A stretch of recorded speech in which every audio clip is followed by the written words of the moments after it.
मैं औसत कदकाठी की लगभग खूबसूरत एक औरत हूँ, बल्कि महिला कहना ज़्यादा ठीक होगा। सुशिक्षित, शिष्ट और बुद्धिमती, बल्कि बौद्धिक कहना ज़्यादा ठीक होगा। शादी भी हो चुकी है और एक आदत लगभग गौरवर्ण, सुदर्शन, स्वस्थ, पूरे 5 फीट 11 इंच की लंबाई वाले मृदुभाषी, मीतभाषी पति की पत्नी हूँ। बच्चे हैं ना, बेटी भी बेटे भी, सौभाग्य से, समय से और सुविधा से पैदा हुए, भली भांति पल पुसकर बड़े होने वाले, आज्ञाकारी और कुशाग्र बुद्धि के साथ साथ समय से होमवर्क करने वाले। संपन्नता और सुविधाएं इतनी तो हैं ही कि एक पति, 2 काम वालियों और 3 बच्चों वाला यह कारवां कदम कदम बढ़ाते हुए लगभग हर कदम पर खुशी के गीत गाता चल सकता है। अर्थात पढ़ाई लिखाई, ट्यूशन, टर्मिनल, सब कुछ सुभीते और सलीके से पूरी जिंदगी ही। जितने पैसे मांगती हूँ पति दे देते हैं, जहाँ जाना चाहती हूँ पति जाने देते हैं। कभी रोकते टोकते नहीं, पूछते पाछते भी नहीं। कभी उन्हें भी साथ चलने को कहती हूँ तो चल चलते हैं, कभी नहीं कहती तो नहीं चलते। खाना भी सदा सादा और स्वास्थ्यप्रद खाते हैं। कभी वे ही व्यंजन दोबारा दोबारा बन गए तो मैं क्षमा मांगने के लहजे में सॉरी कह देती हूँ और वह बेहद धीमे से इट्स ऑल राइट कहकर पारी समाप्ति की घोषणा कर देते हैं। वरना लोगों के घरों में जरा से नमक या जरा सी ज्यादा मिर्च की बात पर बवाल मचाने वाले पति मैंने खूब देखे हैं। पहले बवाल मचता है, फिर जलजला आता है और उसके बाद मान मनोबल। घंटे 2 घंटे तो लग ही जाते हैं पूरा 12 मासी कार्यक्रम निपटने में। लेकिन मेरे घर में कसम आज तक ऐसा कभी हुआ ही नहीं। तभी तो लोग कहते हैं कि मेरे पति आदमी नहीं देवता हैं। घर में 3 अखबार आते हैं, 2 फोन और एक रंगीन टीवी है ही। वह ऑफिस के घंटों के ऊपर नीचे सारे अखबार पढ़ते हैं, साथ साथ टीवी भी चलता रहता है। जिस चैनल पर जो आता है देखते हैं, जो चैनल लगा है उसे लगा रहने देते हैं, जैसा कार्यक्रम आता है आते रहने देते हैं। परेशान नहीं होते कभी। समय काटने की कोई समस्या ही नहीं उनके सामने। आप से आप आराम से कटता जाता है। वरना कितने लोग तो समय को लेकर ही तमाम उठापटक किए जाते हैं कि कैसे काटा जाए और कैसे बचाया जाए। मेरे पति को ऐसी उधेड़बुन नहीं प्राप्ति। वह ऐसी हर समस्या के मूर्तिमान समाधान होते हैं। यही कारण है कि लोग उन्हें आदमी नहीं देवता कहते हैं। लेकिन अपनी क्या कहूँ, कहते भी शर्माती है। उनके देवत्व को संभाल पाने का शऊर ही नहीं है मुझे। वह जितने देवता होते जाते हैं मैं उतनी उतनी बेढंगी। हंसती हूँ तो खिलखिलाकर हंसती चली जाती हूँ और रोती हूँ तो बेतहासा सावन भादों की झड़ी लगा देती हूँ। और गुस्सा तो मेरी नाक पर रहता है, वह भी बेवजह। बात बेबात भभक पड़ती हूँ, अक्सर बिना बात अपने देवता समान पति पर भी।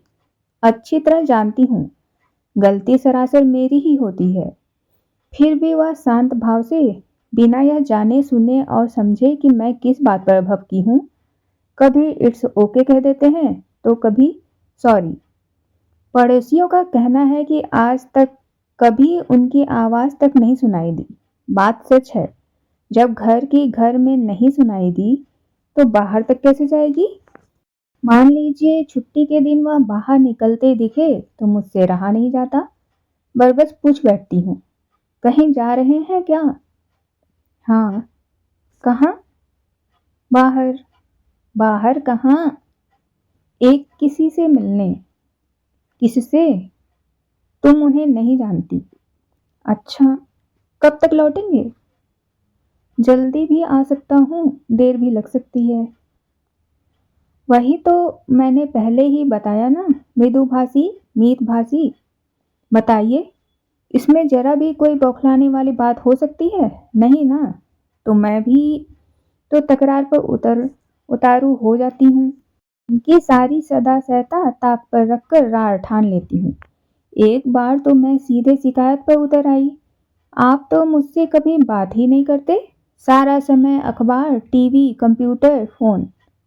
उन्होंने अखबार टीवी बंद कर समझदारी भरे स्वर में कहा, ओह सॉरी, ठीक है बताओ क्या बात करूं। अब यह अनुकूलता की चरम सीमा ही हुई न, जो वह खुद मुझसे पूछ रहे हैं कि बताओ क्या बातें करें मुझसे। लेकिन ऐन वक्त पर मेरी अक्ल पर पत्थर जो पड़ जाते हैं। हड़बड़ा कर सोचने लगी कि इनको क्या विषय दूं मुझसे बात करने के लिए। घबराहट यह भी कि वह इंतजार कर रहे हैं और मुझे कुछ सूझ ही नहीं रहा। हकला कर कहती हूँ, अरे और कुछ नहीं तो यही कि आज पूरा दिन ऑफिस में कैसा बीता। दिन भर कितनी बड़ी बड़ी चीजें घटी होंगी, वही कुछ। Oh yes. उन्होंने याद करने की कोशिश की और स्थिर भाव से बताने लगे। मैं मन लगाकर सुनने लगी। जब वह सुबह ऑफिस पहुंचे तो उनका चपरासी प्यारेलाल हमेशा की तरह दूसरे चपरासी कामता के पास खैनी मांगने गया हुआ था। ऑपरेटर भी देर से आई। पैकिंग में 10:30 से गो स्लो शुरू हो गया, इसलिए कायदे से माल की जो लोडिंग 3:30 तक हो जानी चाहिए थी वह 5:30 बल्कि 5:45 तक चली। ट्रकों को ज्यादा इंतजार करना पड़ा। पैकिंग डिपार्टमेंट और लोडिंग वालों के बीच इस सब को लेकर तनातनी रही। कैशियर बरुआ ने छुट्टी बढ़ा ली, बहुत से बिलों का भुगतान रुक गया। केमिकल लैब का असिस्टेंट मखीजा आज फिर वैक्सीन की कल्चर चुराते पकड़ा गया। बीच में 1.5 घंटे बिजली गायब रही। रहमतगंज वाले टैंकर का ब्रेकडाउन हो गया। 3:30 बजे से बजट की मीटिंग थी और अचानक मेरी तंद्रा टूटी। पति पूछ रहे थे और बातें करूं कि बस। उफ, मैं तो भूल ही गई कि मैंने उन्हें बातें करने को कहा था और वह इतनी देर से मेरा कहा मानकर दिन भर चले कार्यकलापों का विवरण दे रहे थे, जबकि मैं शायद बीच में ढपक जाने या कुछ और सोचने लग जाने की वजह से कुल 1-2 वाक्यों से ज्यादा कुछ ठीक से सुन समझ नहीं पाई थी। अब यह तो मेरी ही बेअदबी की हद हुई ना, कि खुद ही पूछे सवालों के जवाब सुनने की जगह उबासियां लेती, कुछ और सोचती झपकती रही। लेकिन वह अब भी पूछ रहे थे कि क्या कुछ और बातें की जाए। हार कर एक रास्ता निकाला। जाने दीजिए, आप थक गए होंगे, मैं चाय बनाती हूँ, बनाऊं। वह मेरे मना कर देने पर निश्चिंत भाव से टीवी देखने लगे थे। मेरा कहा सुन नहीं पाए। मैंने रुककर थोड़ा इंतजार किया, फिर पूछा, चाय बनाऊं, पिएंगे। तब उन्होंने शांत भाव से कहा, हाँ पी लूंगा। मैं अच्छी खासी समझदार पत्नी की तरह किचन में गई, पतीला गैस पर चढ़ाया। इतने ही में बस पता नहीं क्या हुआ, मेरे अंदर झल्लाहट का भभका सा आ गया, एकदम पागलपन के दौरे की तरह, जैसे दिल दिमाग की सारी समझदारियां धड़ाधड़ ध्वस्त परस्त होने लगे। जैसे कोई तोड़क विध्वंसक बुलडोजर अचानक कतार से खड़ी सलीकेवार इमारतों को तोड़ने ध्वंस करने पर उतारू हो जाए। इस तोड़क दस्ते का आक्रामक संचालन भी मैं ही मचा रही हूँ। शोर शराबे के बीच जो कुछ थोड़ा बहुत सुन समझ पड़ रहा है उसका आशय है, पी लूंगा। क्या मतलब? कोई एहसान करोगे क्या मुझ पर? कायदे से यह नहीं कह सकते कि हाँ हाँ बनाओ ना, मेरा भी दिल कर रहा है चाय पीने का। या फिर यही कह देते कि ऐसी करी जरा अदरक काली मिर्च भी डालकर तड़कदार बनाओ, ठीक। इस किस्म की सारी बातें नाजायज, सारे निर्माण अवैध, सब गिरे ढहे ध्वस्त परस्त। मलबे पर सिर्फ एक मनहूसा शब्द टंगा है, पी लूंगा। लेकिन यह सब मेरे अंदर वाले लोग की माया है।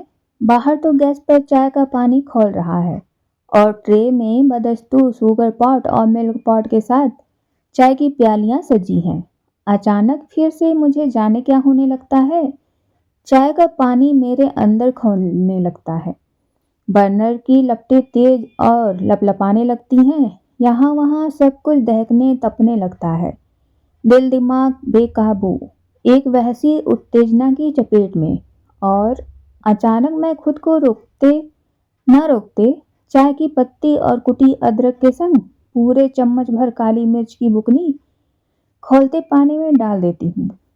और अब मैं सांस रोक धड़कने समेट कर उन्हें चाय का प्याला घूट लेते देख रही हूँ।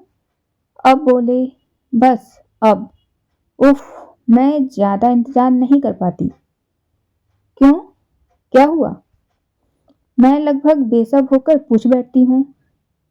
काली मिर्च खूब ज्यादा पड़ गई है ना? बोलो बोलो बोलो ना।